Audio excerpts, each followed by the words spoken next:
আসসালামু আলাইকুম ওয়া রাহমাতুল্লাহি ওয়া বারাকাতুহু। সুপ্রিয় দাখিল ব্যাচের পরীক্ষার্থীবৃন্দ, তোমাদের গুরুত্বপূর্ণ একটি এমসিকিউ সমাধান নিয়ে এসেছি, যেটি সমাধান করার চেষ্টা করব এবং আশা করি তোমরাও সাথে থাকবে।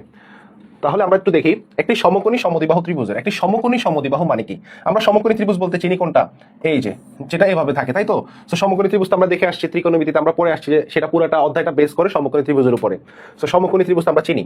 এখন বলছে সমকোণী সমদ্বিবাহু। সমদ্বিবাহু মানে কি, যে ত্রিভুজের দুইটা বাহু সমান সেটাকে আমরা সমদ্বিবাহু ত্রিভুজ বলি। এখন সমকোণী ত্রিভুজ যখন তার দুইটা বাহু সমান হবে তখন সমকোণী সমদ্বিবাহু বলবো সেটাকে আমরা। সমকোণী ত্রিভুজের যখন দুইটা বাহু সমান হবে, দ্বি মানে হচ্ছে দুই, তাহলে দুইটা বাহু যখন সমান হবে তখন আমরা বলবো সেটা সমকোণী সমদ্বিবাহু।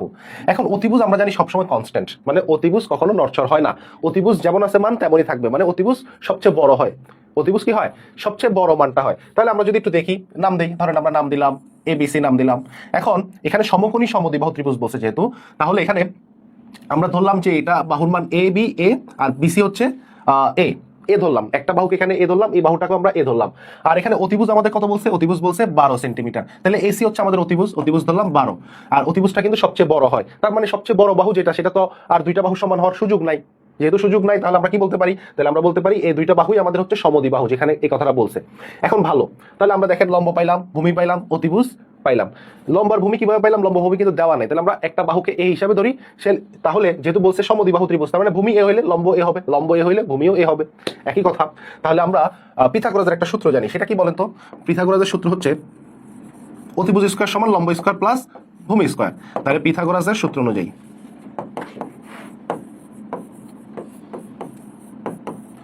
পিথাগোরাসের সূত্র অনুযায়ী আমরা কি জানি, অতিভুজ স্কয়ার সমান, তারপর অতিভুজ কি এখানে আমাদের AC স্কয়ার, লম্ব স্কয়ার প্লাস ভূমি স্কয়ার। লম্ব হচ্ছে আমাদের AB, তাহলে লম্ব স্কয়ার প্লাস, আর ভূমি হচ্ছে আমাদের BC, ভূমি স্কয়ার।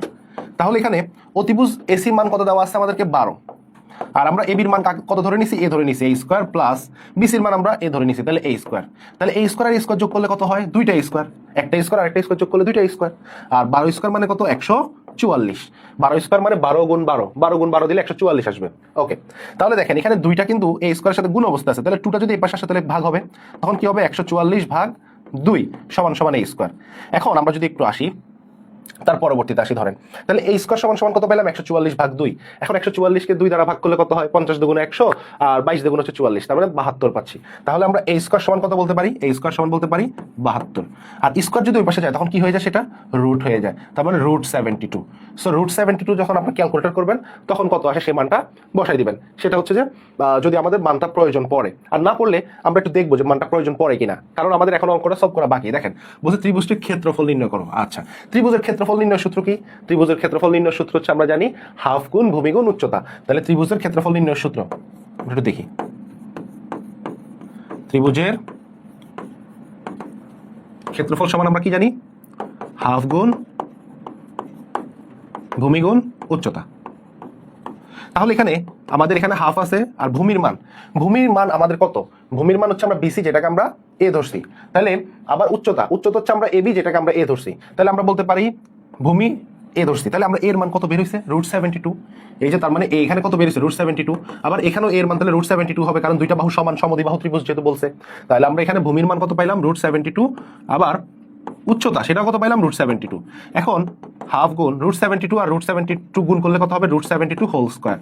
তখন স্কয়ার রুটে কাটা যাবে, থাকবে হাফ গুণ 72। এবার আপনি 72কে 2 দিয়ে কাটেন, তাহলে কত আসতেছে, 36। 36 একে 36, তার মানে আমরা অ্যান্সার কত পাচ্ছি, 36 বর্গ সেন্টিমিটার। এটা হচ্ছে আমাদের এই অঙ্কের সমাধান।